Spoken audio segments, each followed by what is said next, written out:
All right, picking up where we left off on Thursday. So we were talking about the French and Indian War in the 1750s, which ended in 1763. One of the important things about that war is that it caused a great deal of debt for Great Britain, which had to be repaid. And so they decided that the best way to do that would be to tax the colonists. So the British started passing a series of taxes, which would be placed upon the colonists. The Stamp Act and the Quartering Act are examples of two of the taxes that were passed in 1765. The colonists became very frustrated with this, and actually, the slogan, which I'm sure you've heard, no taxation without representation, was important. The colonists did not have representation in Parliament, and so these taxes that were being placed upon them were placed without their consent. If you remember, we talked about John Locke. He argued, the Enlightenment philosopher, he argued that governing happened only with the consent of those who were being governed. And so if the colonists did not consent to these taxes, then it would be inappropriate for Parliament to continue to pass them.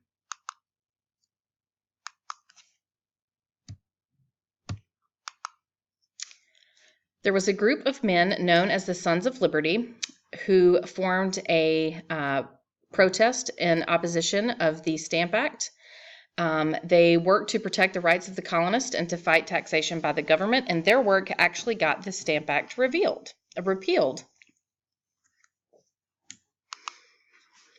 However, there were more taxes passed in 1767, known as the Townshend Acts. These acts put taxes on glass, lead, paint, paper, and tea, all of which were items that would have been used heavily by the British colonists. So the colonists are going to be very frustrated with these taxes.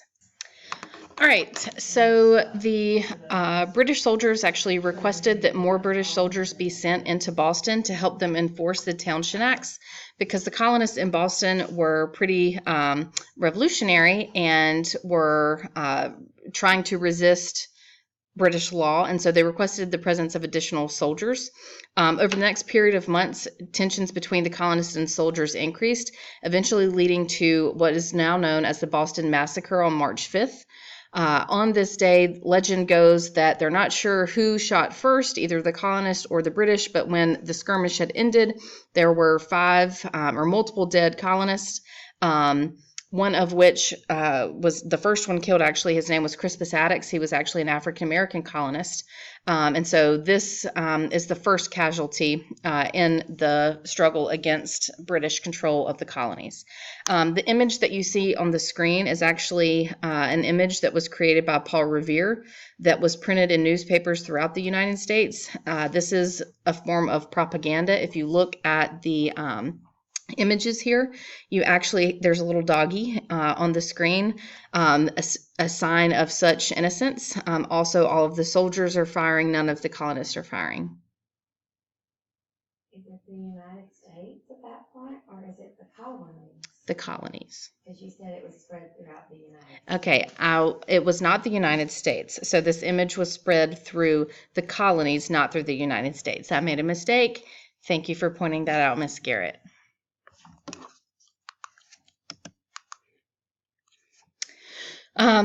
So we have continued taxes. There were boycotts on British goods following the Townshend Act. So they repealed the Townshend Acts except for the tax on tea. So the only act we have remaining that would tax the colonists is the Tea Act in the year 1773. This was an effort to try to help the struggling East India Company so that they could continue to make money.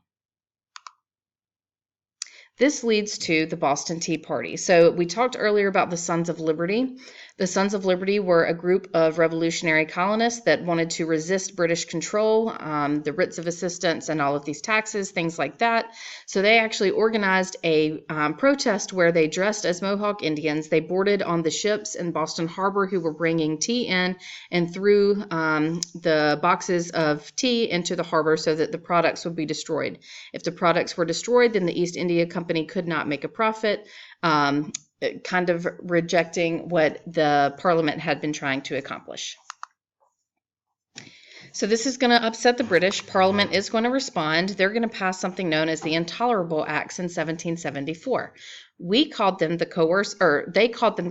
coercive acts because they were trying to coerce us into behaving and no more protest. We refer to them as the Intolerable Acts because we found them to be intolerable. This did away with trials by jury in the colonies. This is something you're going to see in the future that we're going to make sure we protect when we form our own country. But they did do away with trial by jury. They passed what is known as the Quartering Act. The Quartering Act says that British soldiers had to be housed in the home of colonists. So if there were soldiers stationed in your area and they needed somewhere to sleep, they could sleep in your home. This also meant that you had to feed them and even potentially clothe them using your own resources. This is going to be incredibly frustrating, and this is going to lead to some things in our founding documents to prevent the government from coming into your home without due cause. They also, Parliament decided to blockade Boston. This means they put ships outside of Boston Harbor to prevent ships from coming in or out of that area. If you know anything about Boston, it is the major harbor for the entire part of the country, but the colonies then also. That was a port for all of New England. And so if that is blocked off, then you cannot get goods in or out of that area. That puts a lot of economic pressure on the people living in New England. So this is going to frustrate many colonists, not just in New England, but throughout the royal colonies. And so this is going to lead to a meeting known as the First Continental Congress. So the First Continental Congress is going to be held in 1774. They are going to request that the king and parliament repeal these acts and stop putting harsh taxes on the colonists. They're going to send a letter to the king known as the Olive Branch Petition, and the king and parliament receive that letter and they basically disregard it. So after the First Continental Congress, outside of Boston, there were two towns known as Lexington and Concord. The villages in this area decided that they needed to start stockpiling weapons and arsenals in preparation for potential battles with Great Britain and their soldiers. So they opened an arsenal in Concord and were housing weapons there.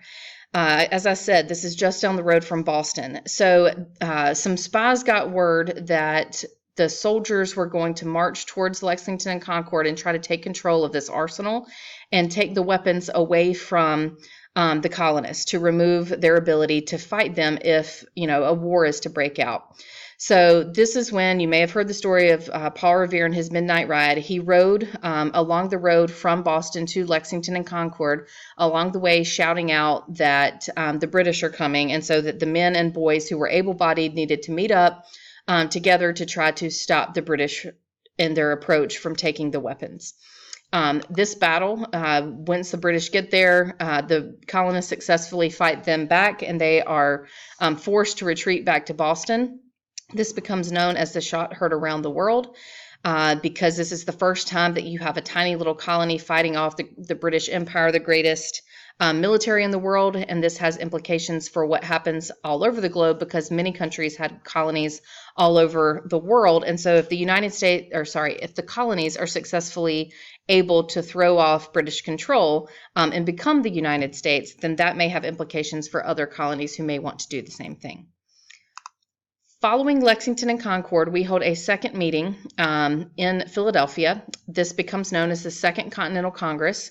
There are delegates from all of the colonies present at this meeting, and the point of this meeting is to figure out what we need to do because now blood has been shed on multiple occasions in conflicts between the British and the colonists. Thomas Paine is a patriot who writes a pamphlet called Common Sense, which is widely spread through the colonies, which advocates for us declaring our independence from Great Britain. Many of the individual colonies had already started this process of declaring themselves independent, but they believed that there were power in numbers and that if we were to be a united country following our independence, then there would be strength in all of us declaring independence together. So they decide to support a Declaration of Independence, which would be signed by these delegates at the Second Continental Congress to declare that all of the colonies, not individual colonies, are separate from Great Britain and that they are no longer under colonial control. So there's a small committee that is put together of a few men who would write the Declaration. Most people actually thought that Benjamin Franklin would be the primary author, but Thomas Jefferson actually takes the lead. He presents his ideas about why we should declare independence in an argument in the essay. Many of his ideas are actually ideas that are directly linked to John Locke and Jean-Jacques Rousseau. That we talked about previously. He lists 27 examples of British tyranny, ways that they have taken our rights and abused us over time. And then finally, he states that given these circumstances, we not only had the right to become independent, but it was our responsibility to do so. So the Declaration is finished. It is signed by the delegates at the convention, and the colonies have all declared themselves to be independent of Great Britain. At this point, we are going to be engaged in the Revolutionary War, which ultimately the colonies will, or the new states will win. And so now we have to create a new form of government, which is what we're going to talk about a little bit later on.